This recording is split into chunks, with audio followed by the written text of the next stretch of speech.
Oi, vem sempre por aqui? Continuando com o combo oftálmico, hoje um dos problemas oftalmológicos mais comuns nos pets, tanto cães quanto gatos. Catarata. Nossa senhora, eu não sabia, minha tia Gertrudes tem, menino. Eu não sabia que cachorro podia ter também, coisa chique, hein? É chique, mas preferia que não tivesse. Então fica aí e assiste, que você não vai se arrepender.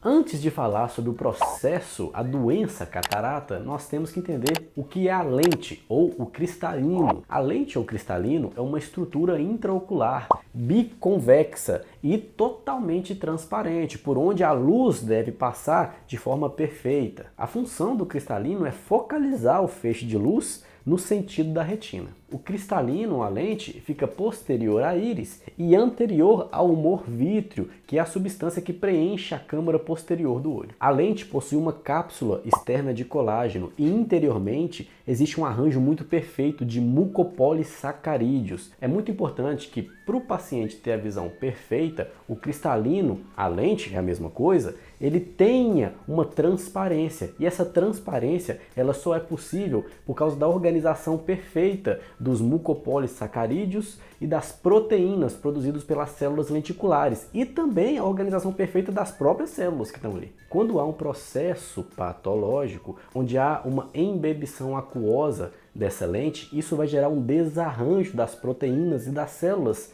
internas do cristalino e esse desarranjo vai gerar uma opacificação, que é a catarata. E as cataratas são classificadas por causa, por localização, por tempo e estágio de desenvolvimento. Na prática, o tempo e o estágio de desenvolvimento são o que realmente importa. Mas vamos falar dos outros pontos da classificação também, para você não ficar boiando. A causa ela pode ser primária ou secundária. Causas primárias ou congênitas são aquelas que já nascem com o paciente, como por exemplo a persistência da artéria hialoidea ou persistência da membrana pupilar. E pode ser secundária também, ou seja, quando o paciente não nasce com essa predisposição. E a possibilidade de ser por nutrição, agentes tóxicos, radiação, eletricidade, trauma, uveiite, luxação de lente e a campeã, que é a diabetes mellitus. Nós vamos ter um momento aqui nesse vídeo para falar só sobre a catarata diabética. Em relação à classificação por localização,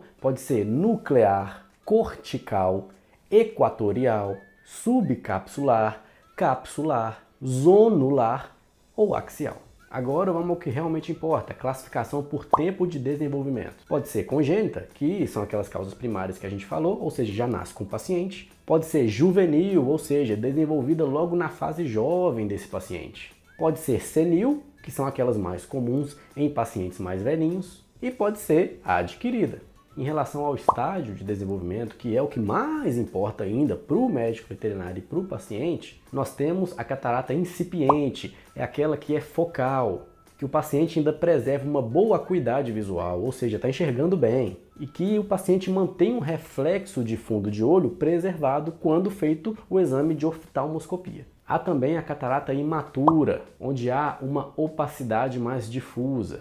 No cristalino, há áreas de densidade variável e o reflexo de fundo de olho ele está presente, mas pode ter algum déficit. A catarata madura, que é aquela que todo o cristalino fica opaco, denso. E no teste da acuidade visual não há reflexo de fundo de olho e esse paciente já perdeu a visão. E há ainda uma mais avançada, que é a hipermadura, que o cristalino, a lente desse paciente, já está em processo de reabsorção. O cristalino fica irregular e as proteínas da lente do cristalino sofrem liquefação, assim possibilitando o extravasamento dessas proteínas e a causa de uveíte, que é uma inflamação do tecido úvea do olho. Agora falando sobre uma das causas mais comuns que a gente observa a catarata nos pets, que é a diabetes mellitus. Nós já temos um vídeo falando sobre diabetes, inclusive nós citamos que uma das complicações mais comuns é a catarata. Se você clicar aqui você pode ver. Quando o paciente é diabético, há a hiperglicemia, o aumento da glicose contínua, prolongada no sangue desse paciente. E, consequentemente, há um aumento da glicose nos tecidos do paciente, inclusive no cristalino.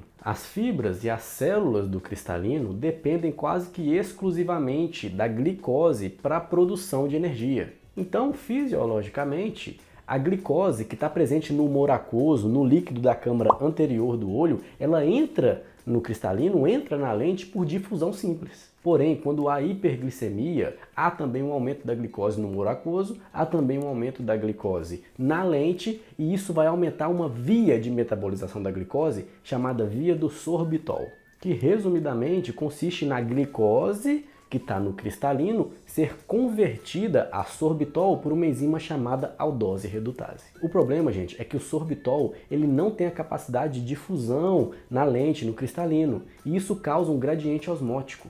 O gradiente osmótico ele acaba atraindo, trazendo mais água para dentro do cristalino.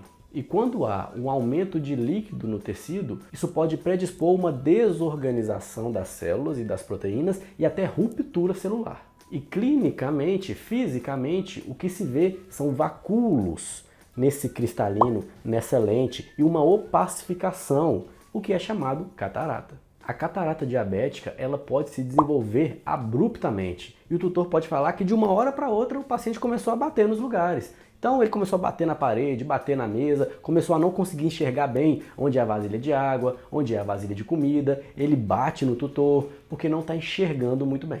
Alguns tutores relatam que durante o dia parece que a acuidade visual, que a possibilidade do paciente enxergar é ainda pior. Isso porque, gente, quando tem a incidência de luz nos olhos, as pupilas elas contraem. Há um processo chamado miose. E quando há uma contração da pupila, o diâmetro ali onde fica a lente fica reduzido. Quando chega à noite, há uma midríase, um aumento pupilar. E aí pode ser que o paciente com catarata melhore a visão e a possibilidade dele enxergar algumas coisas de forma periférica. E caso o paciente ele apresente uma acuidade visual pior durante o dia, mas à noite parece que ele enxerga um pouquinho, é uma informação importante. Isso quer dizer que a acuidade da retina desse paciente está preservada, porque se ele ainda mantém algum grau de visualização, mesmo que durante a noite, já nos indica que a retina desse paciente está funcionando. E isso é um fator prognóstico importante para o tutor saber. E para o veterinário também, para indicar inclusive a cirurgia. É claro, gente, que caso o tutor queira submeter o paciente a uma cirurgia, nós vamos falar sobre essa possibilidade, é necessário que o veterinário ou oftalmologista avalie esse paciente. Existem linhas de tratamento medicamentosas e cirúrgicas, mas infelizmente as medicamentosas não se mostram eficazes, mas são utilizadas em tratamentos tópicos e sistêmicos, como vitamina E e selênio pela ação antioxidante, o superóxido desmutase, a carnosina, citrato de zinco. Embora essas medicações sejam indicadas, o que os estudos controlados têm revelado é que não há eficácia. Agora existe o tratamento cirúrgico e o objetivo da cirurgia de catarata é o retorno, é o restabelecimento da acuidade visual desse paciente. E o tratamento cirúrgico, ele consiste basicamente na extração dessa lente doente, da lente com catarata, da lente opacificada. E uma possibilidade que é a mais usada é a extração extracapsular. Nessa técnica, o córtex da lente é mobilizado por uma injeção de líquido intracapsular, geralmente solução salina. E, posteriormente, é gerada uma pressão ali com um instrumento rombo, logicamente oftálmico, logicamente por um profissional especialista, treinado. E aí esse instrumento, juntamente com essa substância injetada, substância salina, vai facilitando a liberação para a extração dessa lente. E o material residual da lente vai ser removido por irrigação e por aspiração. Existe também a remoção da lente por facoemulsificação ou facofragmentação. E aí já há uma tecnologia maior envolvida, porque vai haver uma energia ultrassônica sobre essa lente e vai haver a ruptura e liquefação da catarata. E vai ser simultaneamente aspirada. O problema dessa técnica é que ela tem um custo um pouco mais elevado, mas claro, é mais indicada. E é isso, se você gostou desse vídeo, ele ajudou a te entender um pouco mais sobre catarata e você acha que pode ajudar outras pessoas, curta e compartilhe nas redes sociais. Se inscreva no nosso canal e clique no sininho para ativar as notificações. Toda semana tem vídeo novo. Valeu!